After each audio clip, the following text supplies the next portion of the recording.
Good morning.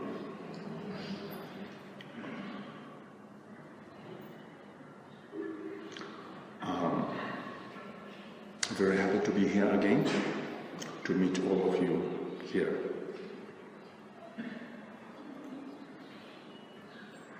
The Dharma discussion is very important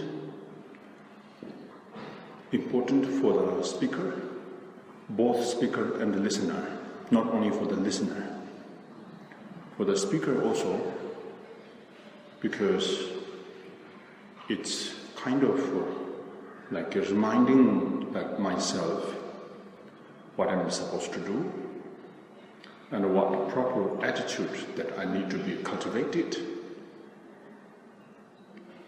and what the principle of Buddha Dhamma that I should carry on in everyday life. So whatever you call teaching or discussion or sharing, it's still very important as a reminding to all of us what is the genuine the Buddha Dhamma is. Subject, there are all kinds of subjects in Buddha Dhamma. Refuge, bodhicitta, Four Noble Truths, loving kindness, compassion, wisdom, etc. All the noble qualities of the body, speech, mind. Through the cultivating those qualities lead us to the final realization. Without cultivation, one cannot achieve the freedom or enlightenment, whatever we call. But today,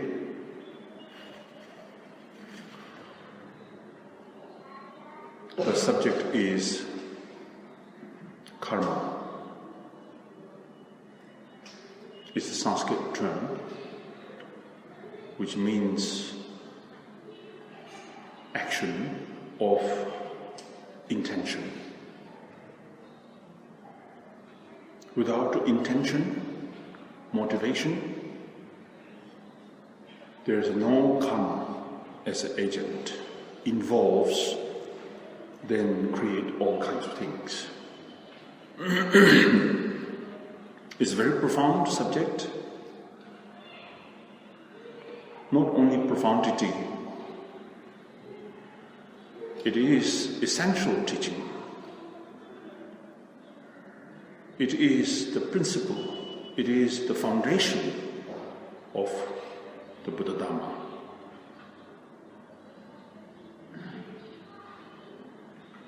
Because of this, Buddha Shakyamuni, his first training the wheel of Dhamma is Four Noble Truths in Varanasi. It does not mean that the Four Noble Truths teaching is very simple, easy. That's why he did perform this teaching in Varanasi, because of the profundity of the Four Noble Truths, that he realizes without the base on these Four Noble Truths, one cannot approach to any other Dhamma practices. It's a kind of a main gate or main entrance. Therefore, he performed the teaching of the Four Noble Truths, symbolizes the karma.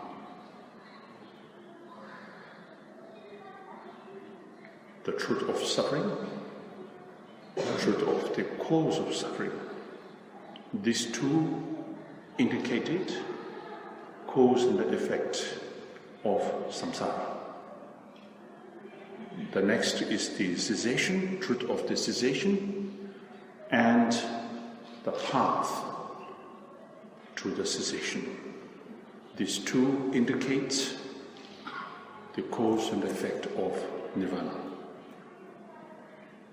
It's a very interesting subject and a very profound practice. Technically speaking, you call natural laws of the causality. That's technical speaking. But practically, whatever you call, it really doesn't matter. It is something there is, regardless whether the Lord Buddha has taught or not.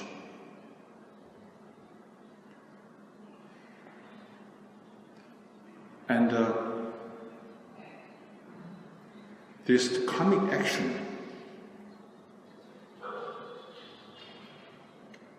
is the principle of the virtuous action, non-virtuous action, the both. It is the foundation. Because of this, we have to be careful in our daily life. Why Buddha and the Bodhisattvas or great Pandits in India, like Shantideva, repeatedly taught us, be mindful. Why? Because of karma. We do need accumulate merit because of karma. We do need to purify our negativities because of the karma. We have to be careful in our daily life because of the karma.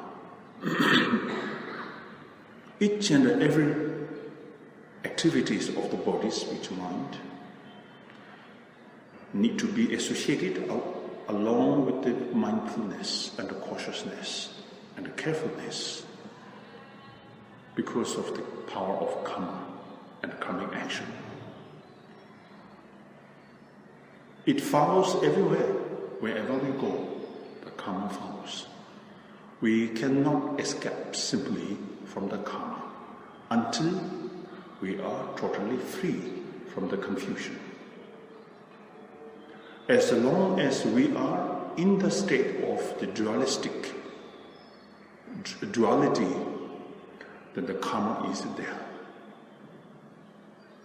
It should be there, and it has to be there. It does not mean that we have to be scared of karma and the karmic action. We have to appreciate with the karmic action because of the karma that we can develop. And I can develop myself. I can correct myself. I can observe myself. I can be mindful of myself. And I can instruct myself. I can change myself because of the karma. So we have to be very appreciate with the karma. Tibetan word, it's called le. Le means function. It's a function. It is a functioning. It is a functioning according to your intention and your motivation. It's so interesting. It's a special mechanism in the sense of in our daily life. Which way you want to direct is up to you, definitely. But we must not forget the karma is there always. As a supporter, as a reminder, as a friend, or as an enemy. Choices are upon individuals. Designed by naturally, not by Buddha. Karma is designed by naturally.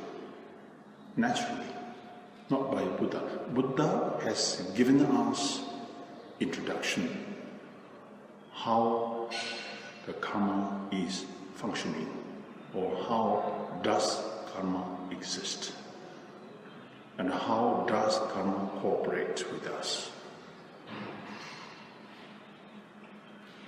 Karma is on the both level of the gross and the subtle. These subtle levels can be seen or experienced by Buddha only, not even the Bodhisattvas on the 10th level, because it's too subtle.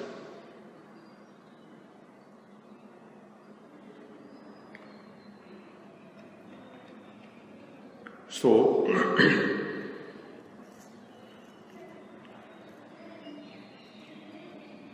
long time back in Tibet, those great masters, the first teaching, the first instruction is the karma. If somebody wants to take refuge, say that I want to become a Buddhist practitioner and I want to take refuge, the masters don't simply accept your request. They will give you a very thorough lesson to reflect on cause and effect. Let you practice, let you examine, and let you reflect on for a week or even months. Once you experience somehow that you believe the cause and effect, the relation, and you have a very interest to learn it, then only master ask you come back, then give you refuge vow. Very systematic way of training the students, not like nowadays, simply you ask and then master will say, yes, come. If you have a time now, okay, I will give you now refuge vow. So after giving the refuge vow, the both say bye-bye, never meet up each other. No correspondence, no discussion, no contact. And the master don't care what you do, and you don't care also master what will think. Not such case was in the past. Very, very intensive and very profound the subject, and they do care very seriously about the lesson of karma. Therefore, as a Buddhist, we say we are Buddhist, and myself also I said I'm Buddhist. What is our principle? It's not just simply say that I pay refuge to Buddha, Dharma, Sangha. This does not indicate that you are genuine Buddhist practitioner at all. I don't think so. It's not enough. Simply keeping the image of a Buddha, Dharma, Sangha at home does not indicate that you are genuine Buddhist practitioner. Buddhist practitioner means someone whose mind is completely combined with the knowledge of cause and effect. The individual who is totally and fully experienced the karma, cause and effect. Based on this knowledge, based on this understanding, based on this, the knowledge, experience, if you take refuge in the Buddha, the Dhamma, the Sangha, then you are a genuine Buddhist practitioner. Nothing to do with the realization of emptiness, nothing to do with the realization of something. Realization of karma and effect is the principle of Buddhism and the Buddhist practice. Kadamba masters, therefore, they keep distance from the people crowd, live in the isolated, solitary retreat, and always cry, cover their head with the robe, and cry simply. Why? Atisha says they are genuine Mahayana practitioner. They are genuine Buddhist practitioner. Because why they cry?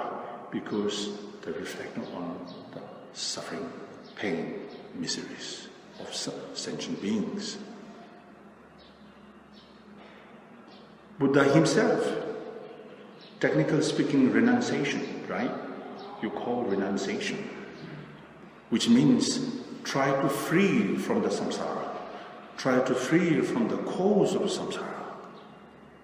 And English called renunciation. Actually, this term is not enough.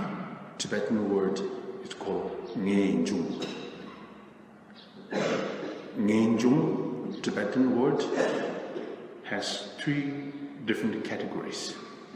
One is the base, one is the path, the another is the achievement. With these 3 different categories, one should practice the renunciation.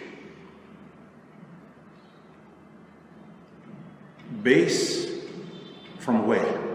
Means from. Then the path, then the where. These 3. Simple. From where?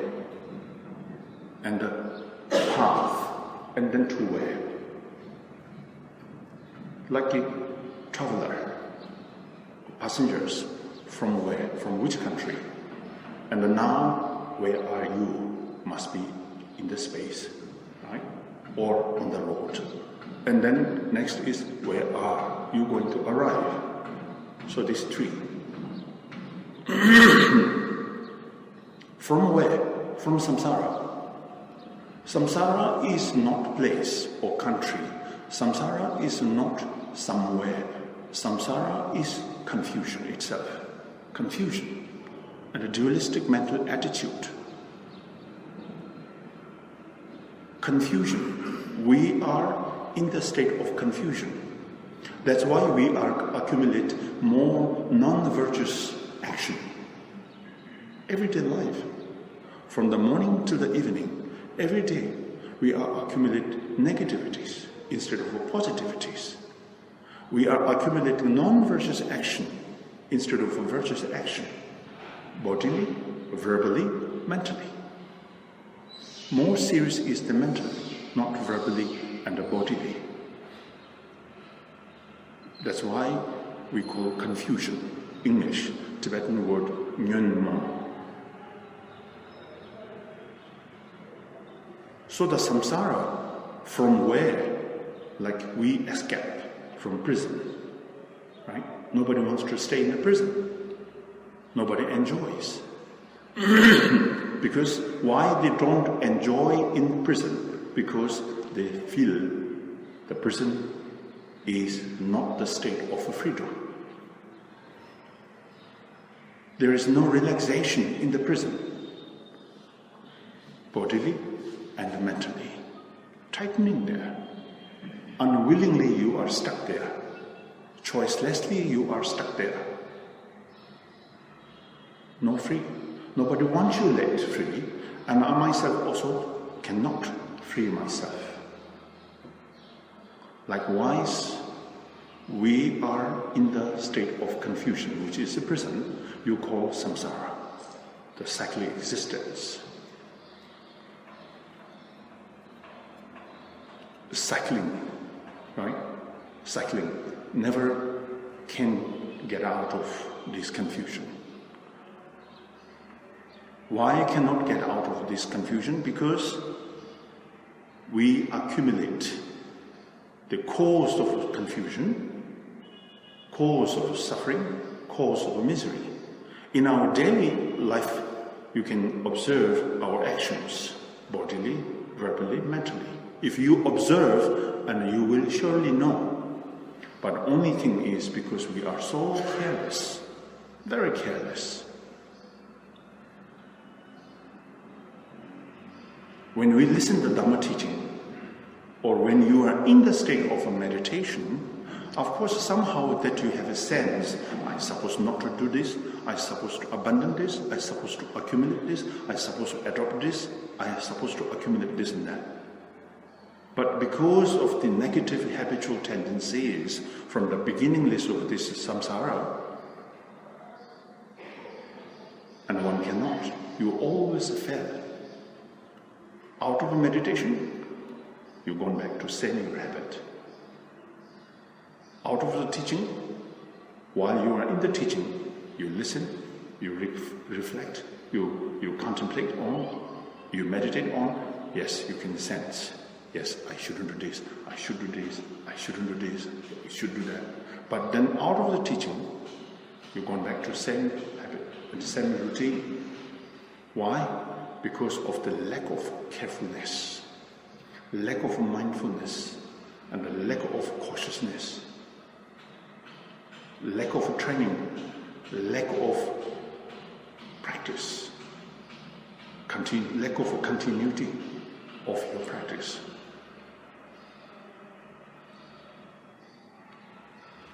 So, that's why karma is so profound.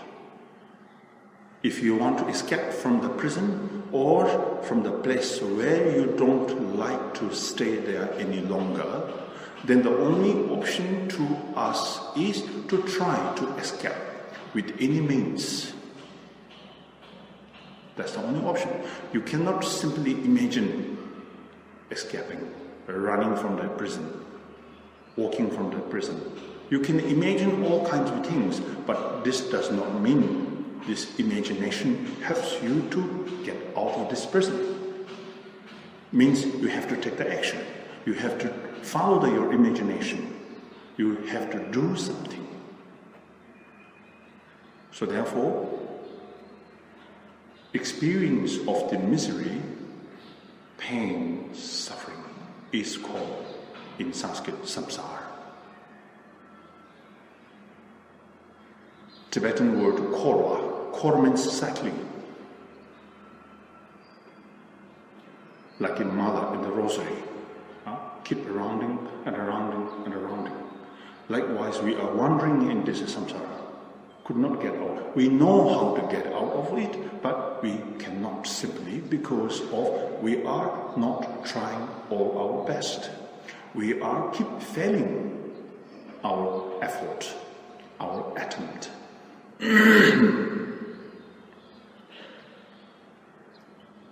So, from where? From the confusion state. Confusion of mind. Mental confusion. We have so many confusions. We have a confusion in our daily life. We have a confusion with the family matters. We have a confusion with the relatives. We have a confusion with our daily job. We have a confusion for everything. And we have a confusion even within the Buddha Dharma practice. We keep learning, we keep meditating, we keep practicing, we keep studying, yet still confusion.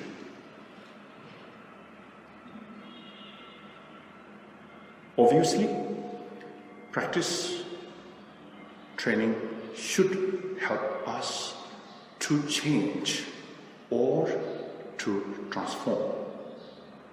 But opposite, we do practice, meditate, yet increase more confusion instead of change, instead of transforming. Practice makes us more proud, more anger, more increasing our afflictions and the confusions. We are not blaming on the practitioners. We are simply blaming on our negative imprints and habit. It's not as simple as what we imagine to get rid of or to root out this fundamental ignorance, which is very difficult. Of course, we know that. It's so difficult. Look at the life story of a Buddha. read the life story of Milarepa, and read the life story of those great masters in the past. If it is simple, easy, sure they shouldn't have wasted their time. They can achieve their goal in short period of time. But it is a different story. So therefore, to escape from where? Escape from the confusion. Therefore, Tibetan word Nge Jung. Renunciation is a technical word, still beautiful, but not as profound as Tibetan word Nge Jung. Nge is certainty or determination. Nge, Tibetan word Nge. Nge means a certainty or determination. We have to be very determined when we do practice to overcome this coming action. No longer practitioners want to keep this coming action. As long as the coming action is within us, there is no freedom. So therefore, Nge, determination is needed, certainty is needed. Jung has three different meanings. One, from. The other one is the effort. The last one is the achievement.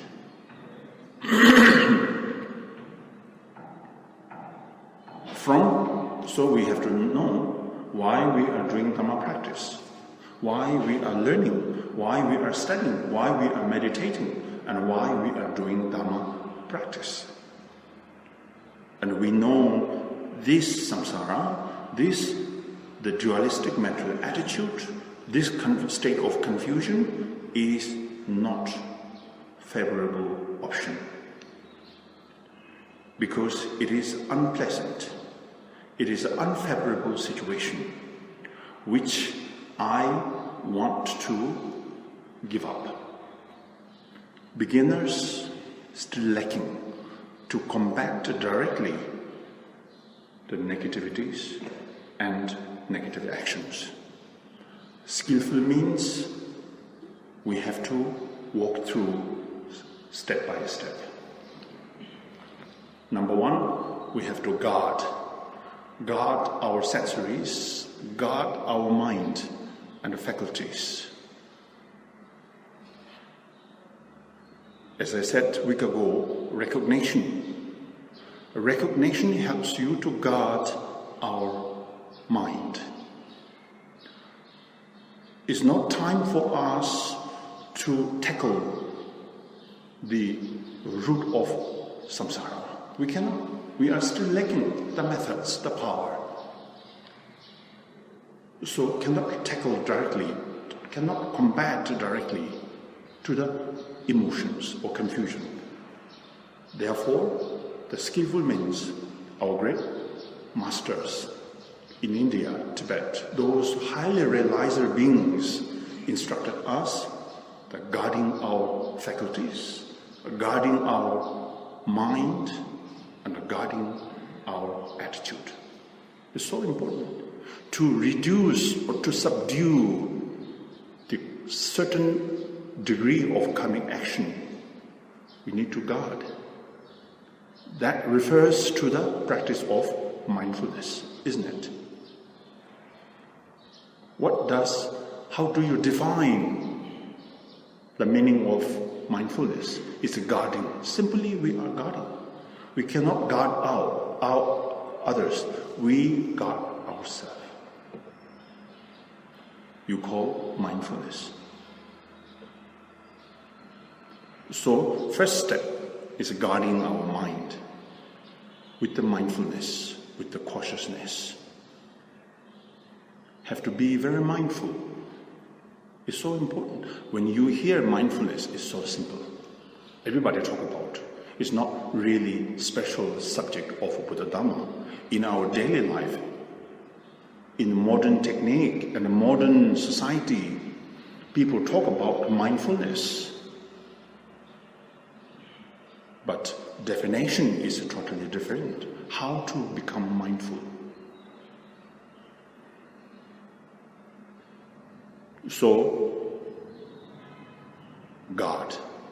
When you are alone at home, we have to guard. When you are with your friends, we have to guard our mind. When I do something, I have to guard my mind.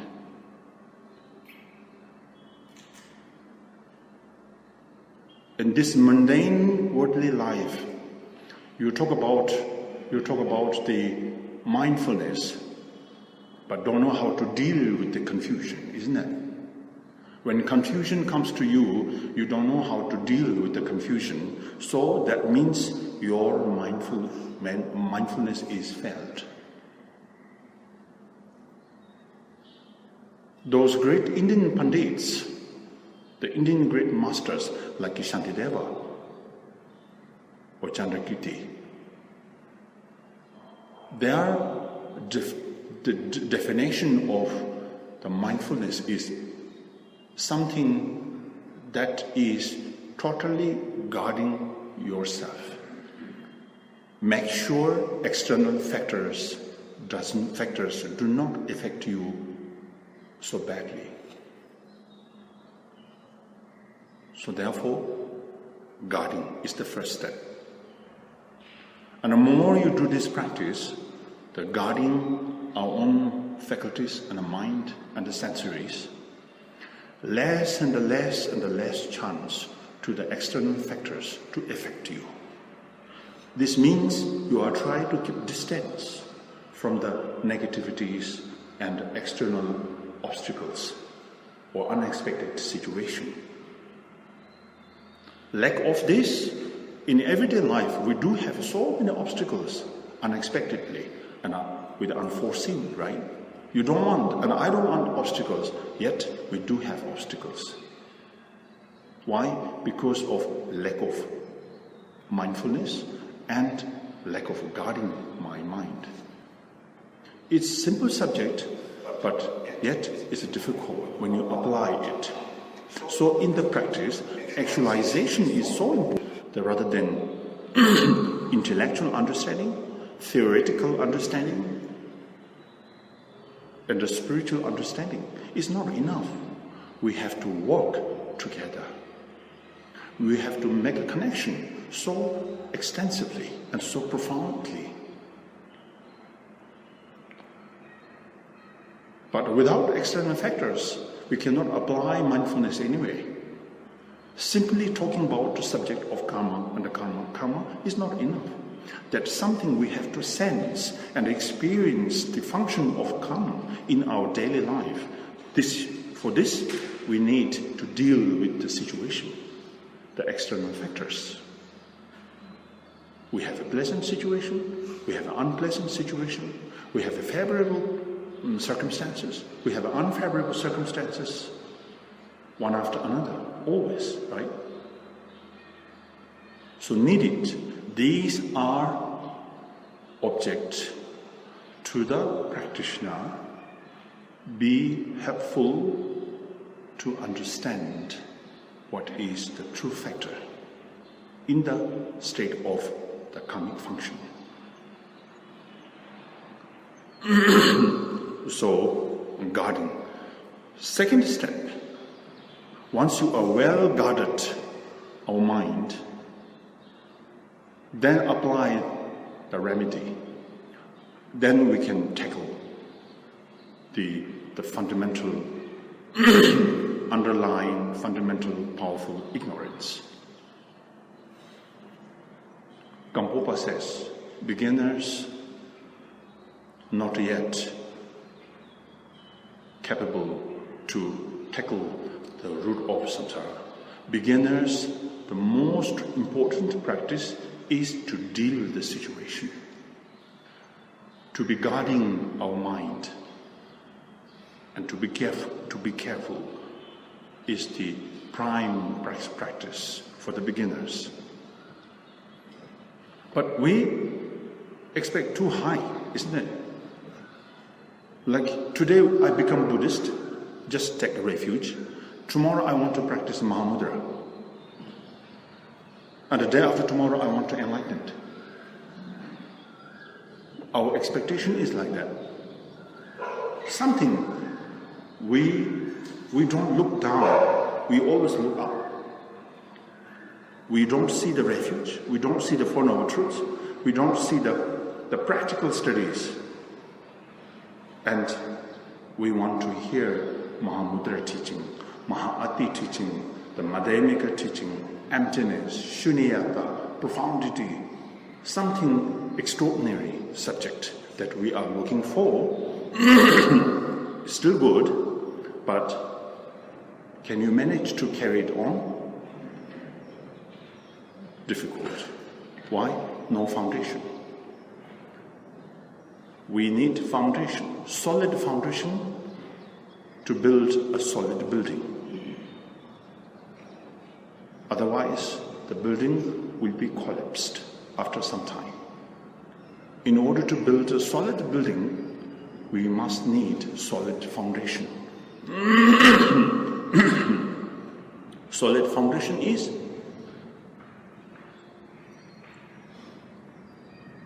the knowledge of cause and effect. And the tackle or the work with the emotion. Then it's everyday life. We still need mindfulness, right? When you apply remedies, we still need mindfulness. Without mindfulness, and we will be failed. Those applications. Number 3, then achieved. So that has given by the Shantideva and the Chandrakirti, these 3 categories. So there is a strong connection between karma and a person, individuals, right? Karma and the emotion, karma and the person, and the karma and the natural, karma and the principle. But now we have to think between the karma, connection between the karma and the person, individual and a being. Our expectation or desire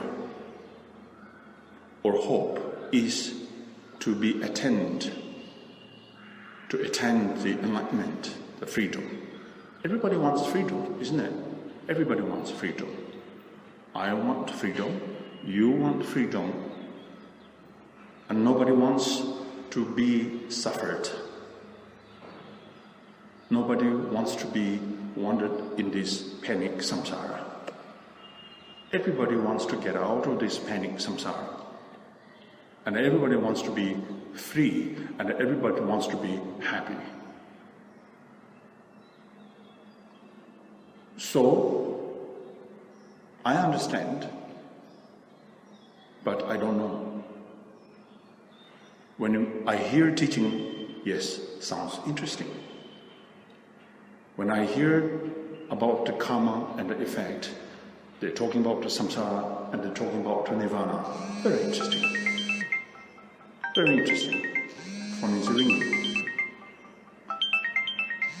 It's from samsara. Call from samsara. Then, so,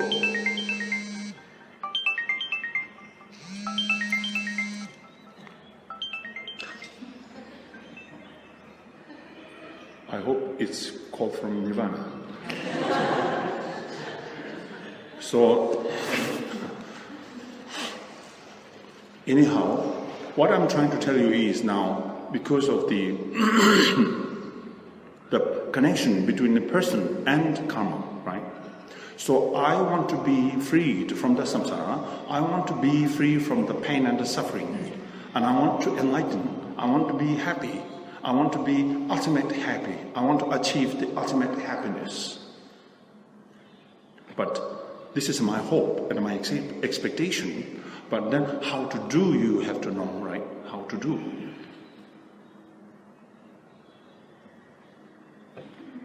And then, as a method, as a training, we have to work with the karma. we have to have a rich knowledge of the karma. And we have to deal with the karma. As long as the karma is there, definitely there is no liberation. Ultimate liberation means that you are able to transform the karma into wisdom fully and completely.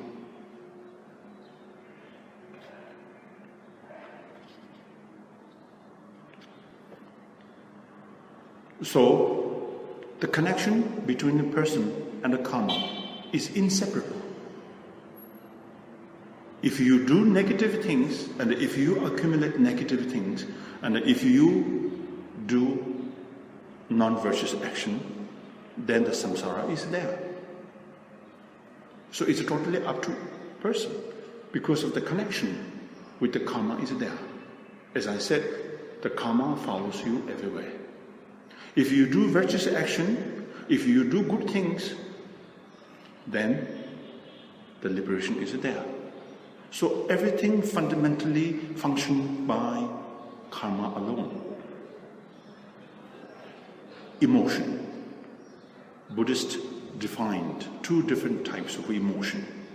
One emotion that does not have reason or intellect. That is called like our negative emotion, hatred, jealousy, anger. No need intellectual, isn't it? No need reason. No need principle. You just get angry and then you shout and you accuse, you abuse, and you criticize others. No need principle, reason. It's a baseless. No wisdom, no reason. That is what we call the no reason emotion. But other emotion has a good reason, like a compassion, loving kindness, good heart, good moral, good attitude, loving, caring. All are emotion, but good emotion, because this has wisdom, this has intellect, this has a good reason. With the reason, with the intellect, with the thorough examination, with the principle, you can develop compassion. Slowly, along with the power of wisdom, one can transform all the negativities into the noble qualities. Therefore, this emotion has solid reason and principle. Anger, jealousy are emotion, yet these emotions do not have reason, intellect. So therefore, karma is also related and strongly connected to the emotion also. Emotion connected to the person. So these three, person, emotion, and a karma. So interesting. As a practitioner, we are not abandoned or try to give up or try to combat or diminish karma. As a practitioner, we appreciate, accept the karma, and then how to design the karma. That's totally individual. Karma, somebody says, karma dominates individuals, which is not true. We dominate karma.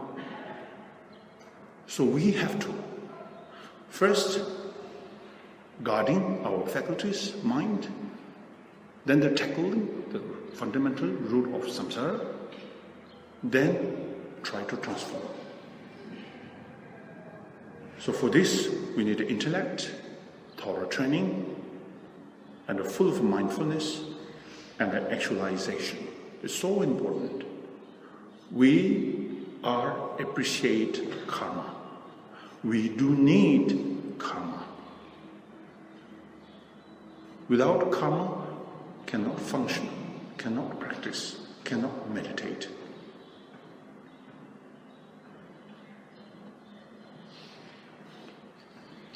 Giving an example, like negative action, the first anger, then main execution of act, right? Then satisfied or satisfactory, the moment. These three, there are three different stages. The first is motivation or intention, where you accumulate karma, negative karma. Start from the motivation, not main execution of act. It's a start from the motivation, simply motivation and intention. With the anger, or with the jealousy, or with the pride, or with the whatever afflictive emotion. But then, you can't simply say, this is my karma, right? We all want to say, oh, this is my karma, sorry. Yeah, this is my karma, I'm sorry. Good excuse with the karma. You can do something to change, like anger, then action, but at the same time, if you feel regret, means you don't like what you did. You don't like your motivation, you don't like your intention, therefore you don't like your action, the action of the body or verbally. Then the decrease. Then it helps you to decrease, because you have not completed all these three, right? Because there is no satisfaction. If the satisfaction follows, then, which means you have the fully accumulated karma. So therefore, a remedy is so important. Application is so important. Telling myself what I'm doing is not right, what I'm doing is not good, is important. It needs to be applied in every practice. Therefore, confession is coming, isn't it? We confess. Otherwise, confession is for what? Can confess with the sense of or experience of the regret. Have to be very regretful. I am regretful what I did. I am regretful with my intention, negative intention. I'm regretful with my negative motivation. Therefore, I'm regretful with action. Therefore, I confess. So, reduce the power of negative karmic action very much. Whereas someone started with the motivation of negativities, then the action, and third, satisfaction. I satisfied what I did. I satisfied with my motivation. I satisfied with my negative action, right? So that means we have the one course is totally completed, culminated. So completion is there. So therefore, we call this because of this, then the result of the karma is there. So, in accumulation of merit and the purification of negativity means the regretfulness is needed. Shantideva says, the regretfulness is one of the best tools to the practitioners to overcome these shortcomings. So regretfulness. But in fact, we are sometimes too proud what I did instead of confess it. Even I did wrong thing, I seldom say I did wrong. I always say maybe I'm right. I deny. I try to deny. I want to deny. Because power of confusion, the power of the negative emotion. Nobody says, very seldom people would say that I did wrong, I'm sorry. Very seldom. The most of the people will say that I'm right.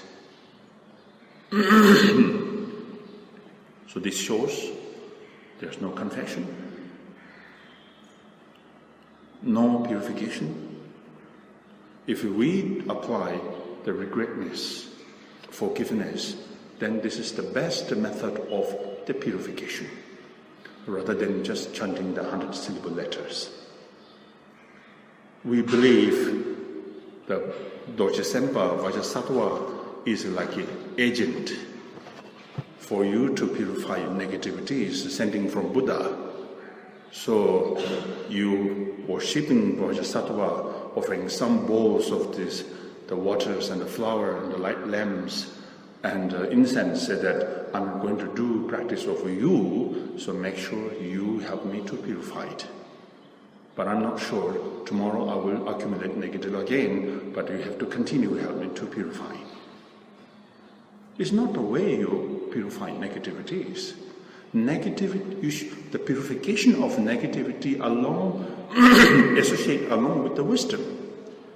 In order to develop the wisdom, you have to have all these qualities, regretfulness, forgiveness, understand which is not right, and then you tell yourself, I'm doing not right.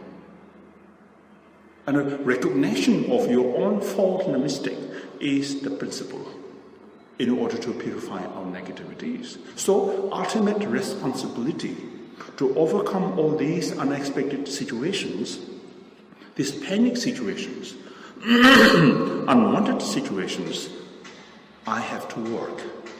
Not the mantra, not the Dorje Senpa, not the powerful rituals, not the powerful the fire pujas. Of course, there are fire pujas, so-called for the purification. Dorje Senpa, yes, but Dorje Senpa and the 100-syllable need your help as well. If you read carefully those commentaries and the explanation of the rituals, how to apply, it has written there very clearly and precisely that one individual should need a work in the mind. Then you only recite this mantra. Then you only visualize these powerful deities. Then you only perform these rituals. There is a condition. There are conditions. The conditions are to be awake in our mind, to develop the bodhicitta, compassion, recognition of this, my own fault and mistake, forgiving myself and forgiving others. There are so many noble qualities that lie in the practice. Based on these qualities, one can develop and one can overcome and one can eliminate the defilements. So misunderstanding or misbelief that the powerful practice, the powerful ritual means I don't do anything and that these practice will do for me. That's totally wrong idea. Totally wrong idea. Powerful means cooperation. For the mutual benefit, first important practice is to awaken our mind. It's so easy to look at others, but it's so difficult to look inwards. My motivation. Even when we do practice in the morning, do your own session, do your own practice, do you do your prostration, or you do mandra, you do any practice, very seldom we examine our motivation. We just straightly get into or engaging in the practice right away without examining properly our motivation, our intention. Therefore, the practice goes up and down, on and off. So defining the karmic action is so important in everyday life. Of course, in Theravada tradition, the first lesson is to be scared with the karma. Yes, everybody is scared of karma. I'm sure most of us doing Dhamma practice because we are scared of the hell realm. We are scared of the hunger realm. We are scared of the animal realm. When we see the pictures of these, the draw on the wall or in the tanka, so you become very shaky, right? Your legs are shaking, and the arms are shaking, your heads are shaking, because of you are scared. So this is the teachings of the Theravada. We need it. This is the great lesson. Great lesson. Of course, the wrathful deities, peaceful deities, no longer existed truly there. But as a beginner, when we start our practice with the deity, and nobody tells you, oh, deities are not there, it's just your own imagination, now you do practice. Wouldn't say that. The master says, this wrathful deity will help you to overcome your obstacles. Manjushri will help you to increase your wisdom. Dorje Sempa practice will help you to decrease your negativities.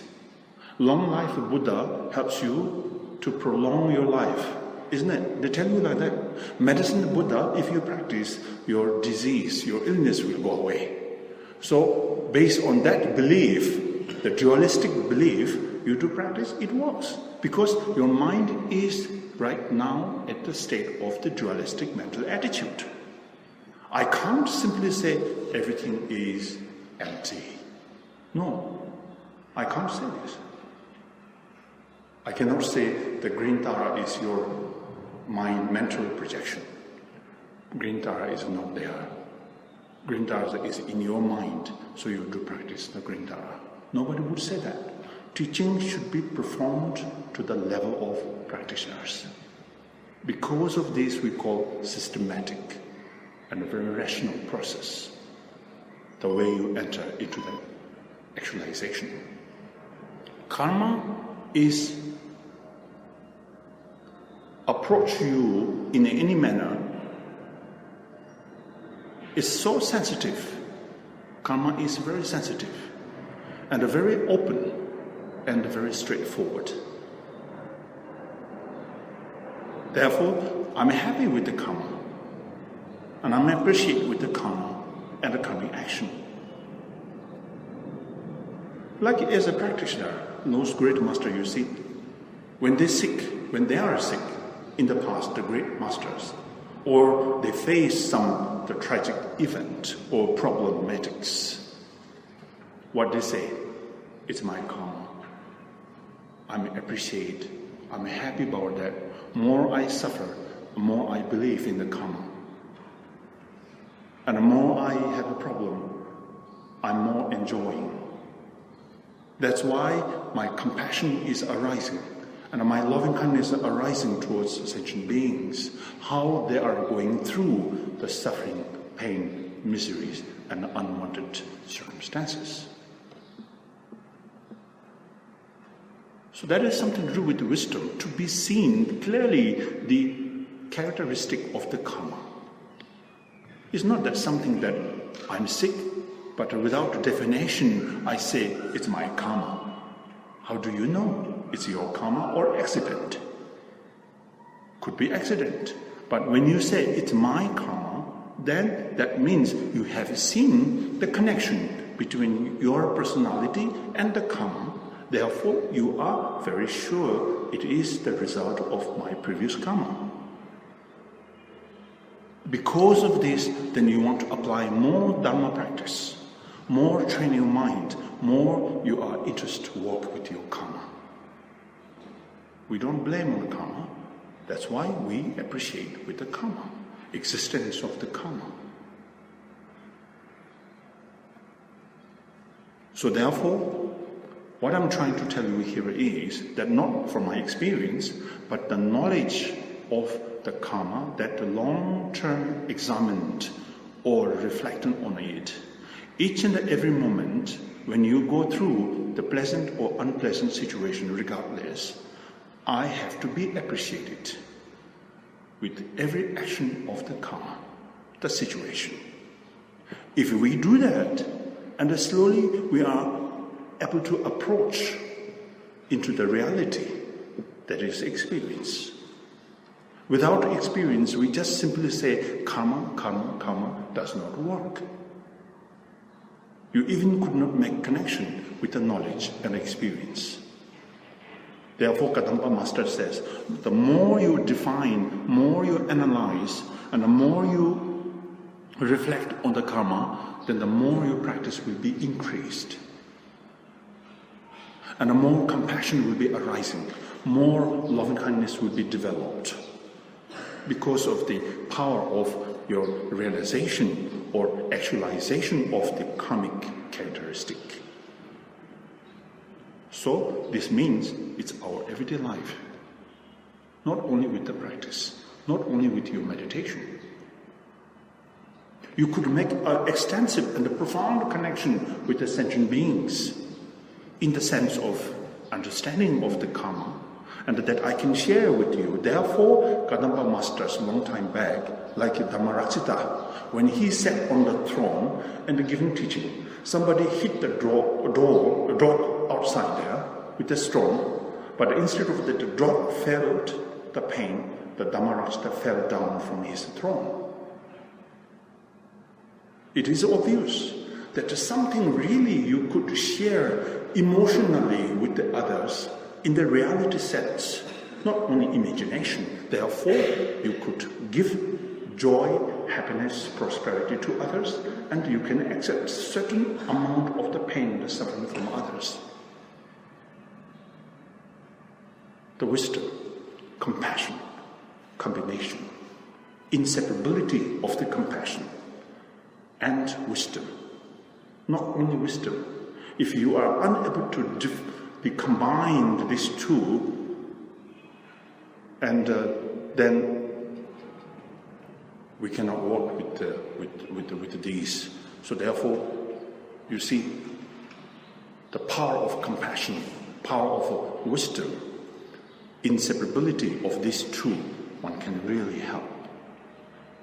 The temporary pain and the temporary suffering. But ultimate pain and the suffering, one should respond, one responsible to the individual alone. But some certain degree of the benefit of those qualities you can experience. Right? So therefore karma is so interesting. Good things also, the bad things also, and the karma has the virtuous karma, action, a non-virtuous action, and a neutral experience action also.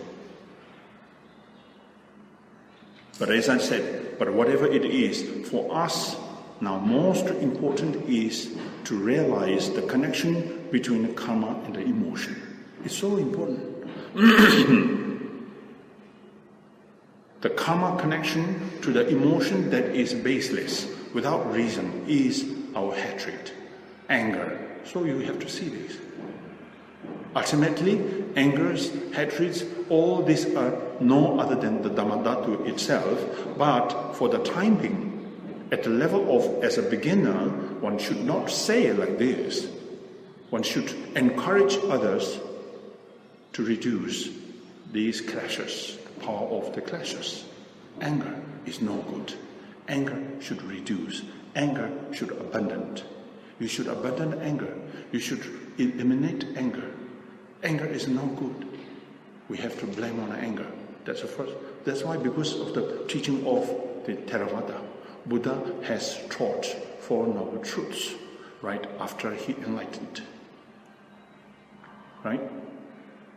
He explained how powerful the cause of suffering and the pain, that is clashes. And he explained very precisely and how miserable the pain and the suffering of sentient beings. That's just after he enlightened. He didn't say everything is a mental projection, isn't it? He's supposed to say that because he realized it, but he didn't. This shows his own realization is not the point. The point here is how to help or benefit sentient beings skillfully. So methods are given, very precisely how to work with the karma.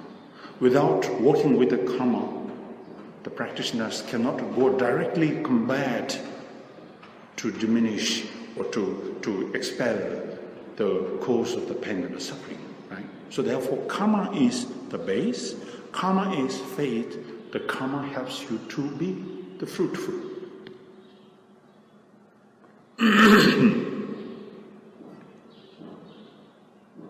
So desirable consequences you call liberation, right?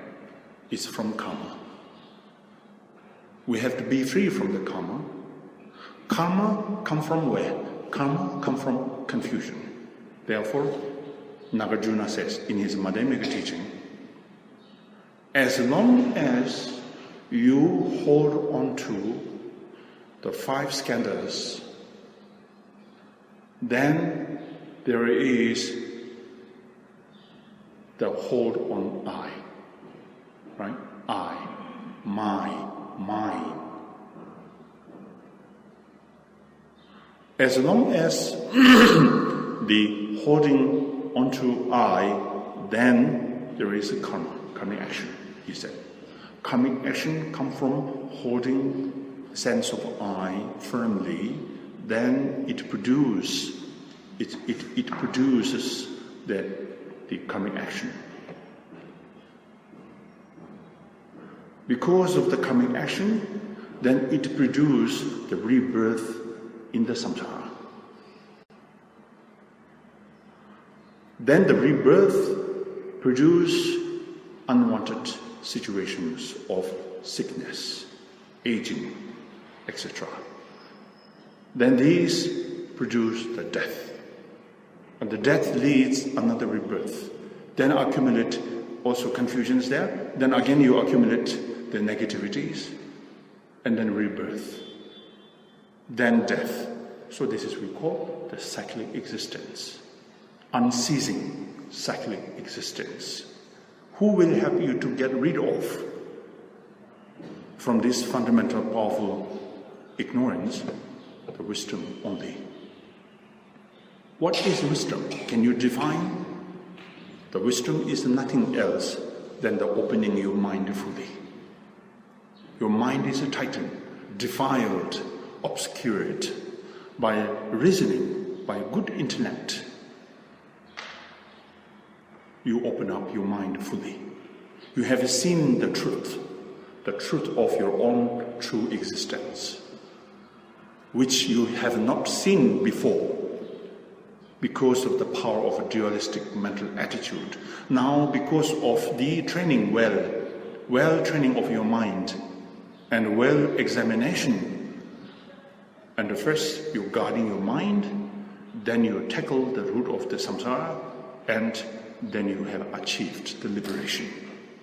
Therefore, these steps you have performed orderly, so we call you have achieved the ultimate freedom. That means enlightened. So, karma, you can see. The books are there. You can read the books. There are many theories also on the karma, subject of karma. Philosophically, you can explain something. And technically, you can explain something. Practically, you can explain something. There are different theories and the different ways where they explained. But sometimes these explanations will not help you to overcome or to realize the true existence of the karma. So that practically, as a teaching of Nagarjuna, as a teaching of Kadampa, so if you follow these teachings, it's simple, it's straightforward, and it's open, and easy to make connection. Most important is in daily life, it's nothing to do with the spiritual practice alone. It's nothing to do with your Dharma practice. Karma is a general subject. Individuals who wish to be liberated. Individuals who wish to be free from unwanted situation, then the karma is profound subject, how to deal with the karma, how to work with the karma. Therefore, I repeat from the teachings of the Kadampas, karma is the best subject for the practitioners to remind yourself, to make correction yourself. Karma is everywhere. It's like a shadow. It follows you everywhere. So only thing, how to work with the karma is with the mindfulness, the guarding. We are not to try to push away the karma or to eliminate karma. But at the beginning, what we do is we try to recognize the karma. The recognition is so important. Recognition. Failing the recognition, therefore, we are unable to engage in Dhamma properly. So recognition, every moment, every aspect of our life, in a daily life, the recognition is so important. Recognition comes from mindfulness. Being mindful, the recognition is always there. Being the mindfulness, mindfulness, then the fails the recognition.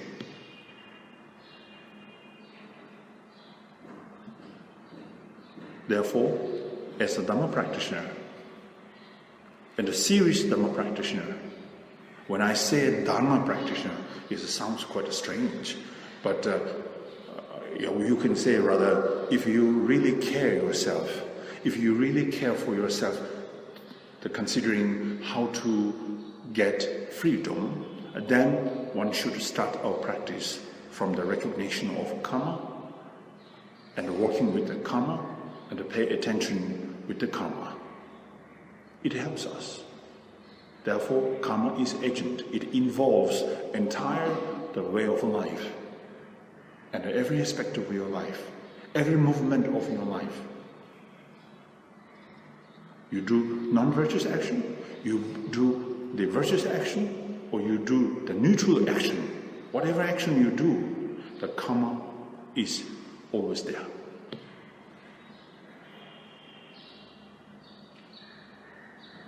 So therefore,